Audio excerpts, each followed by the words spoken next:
భారత్కు పొరుగున ఉన్న దేశాలతో ఎప్పుడు ఏ ప్రమాదం ముంచుకొస్తుందో చెప్పలేని పరిస్థితులు నెలకొన్నాయి. అందుకే భారత్ రక్షణ రంగాన్ని క్రమంగా బలోపేతం చేసుకుంటోంది.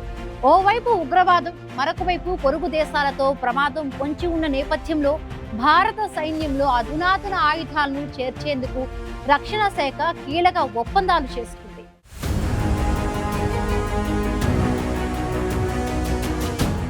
ప్రస్తుతం ప్రపంచ దేశాల్లో యుద్ధ వాతావరణం నెలకొంది. పహల్గామ్ ఉగ్రదాడి అనంతరం భారత్, పాక్ దేశాల సైన్యాలు పరస్పరం దాడులు చేసుకున్నాయి. భారత్కు పొరుగున ఉన్న పాక్, బంగ్లాదేశ్, చైనా వంటి దేశాలతో ఎప్పుడు ఏ రూపంలో ప్రమాదం వస్తుందో ఊహించలేని పరిస్థితి నెలకొంది. ఎలాంటి పరిస్థితులు ఎదురైనా వాటిని ఎదుర్కొనేందుకు భారత్ సన్నద్ధమవుతోంది.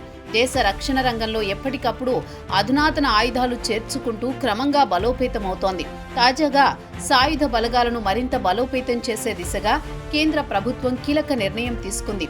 సీమాంతర ఉగ్రవాదాన్ని ఎదుర్కోవడం కోసం 1980 కోట్ల విలువైన అత్యవసర ఆయుధ, అనుబంధ పరికరాలు, యంత్రాల సేకరణ కోసం 13 ఒప్పందాలకు రక్షణ శాఖ ఆమోదం తెలిపింది.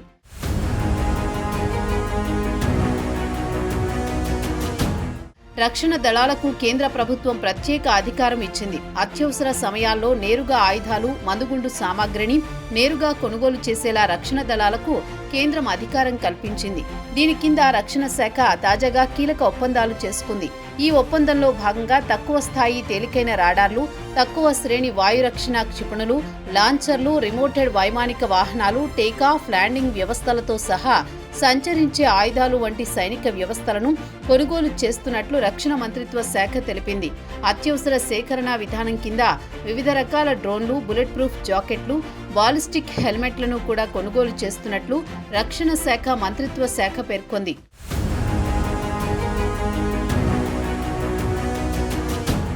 భారత సైన్యానికి మంజూరు చేసిన మొత్తం 2000 కోట్లలో 1981 కోట్ల విలువైన ఒప్పందాలను ఖరారు చేసినట్లు కేంద్రం వెల్లడించింది. అయితే అత్యవసర సేకరణ విధానం కింద 13 ఒప్పందాలను ఖరారు చేయడంపై రక్షణ శాఖ కీలక ప్రకటన చేసింది. ఈ కొనుగోళ్లు ఉగ్రవాద ప్రభావిత ప్రాంతంలో మోహరించిన సాయుధ దళాలకు ఉపయోగపడతాయని, వారి రక్షణకు ఉపయోగపడతాయని రక్షణ శాఖ మంత్రిత్వ శాఖ తెలిపింది. ఉగ్రవాద నిరోధక కార్యకలాపాలలో భారత సైన్యం కార్యాచరణ సంసిద్ధతను బలోపేతం చేయడానికి ఇదొక ముఖ్యమైన చర్యగా రక్షణ శాఖ మంత్రిత్వ శాఖ అభివర్ణించింది. మరోవైపు అత్యవసర సేకరణ విధానం కింద సాయుధ దళాలకు డిఆర్డీఓ తాము అభివృద్ధి చేసిన 28 స్వదేశీ ఆయుధ వ్యవస్థలను అందించింది. ఆపరేషన్ సింధూర్ సమయంలో స్వదేశీ ఆయుధాలు బాగా పనిచేసిన నేపథ్యంలో డిఆర్డీఓ ఈ నిర్ణయం జరిగింది. భారత సైన్యానికి 14, నావికా దళానికి 8, వైమానిక దళానికి 6 సహా మొత్తం 28 స్వదేశీ ఆయుధ వ్యవస్థలను డిఆర్డీఓ అందించింది. భారత సాయుధ దళాలకు డిఆర్డీఓ ప్రధాన ఆయుధాల సరఫరాదారుగా ఉంది.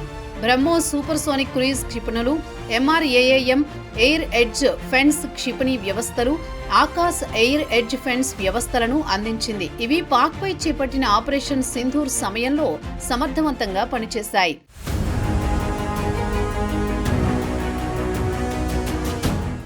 కేంద్ర ప్రభుత్వం రక్షణ శాఖకు అత్యవసర సమయాల్లో ఆయుధాలు, మందుగుండు సామాగ్రిని నేరుగా కొనుగోలు చేసేందుకు అధికారం ఇచ్చింది.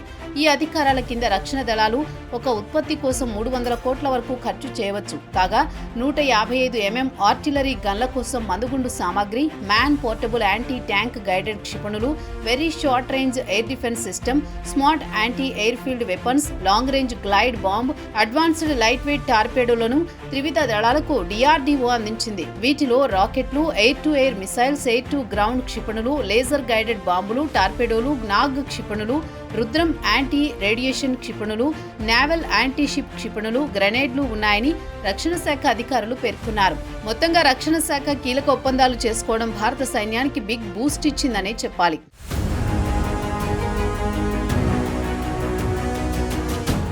సాయుధ బలగాలకు కీలకంగా ఉపయోగపడే ఆయుధాలు, ఆయుధ సామగ్రి కొనుగోలు కోసం తాజాగా రక్షణ శాఖ కీలక ఒప్పందాలను కుదుర్చుకోవడం సైన్యానికి బిగ్ బూస్ట్ అని చెప్పొచ్చు.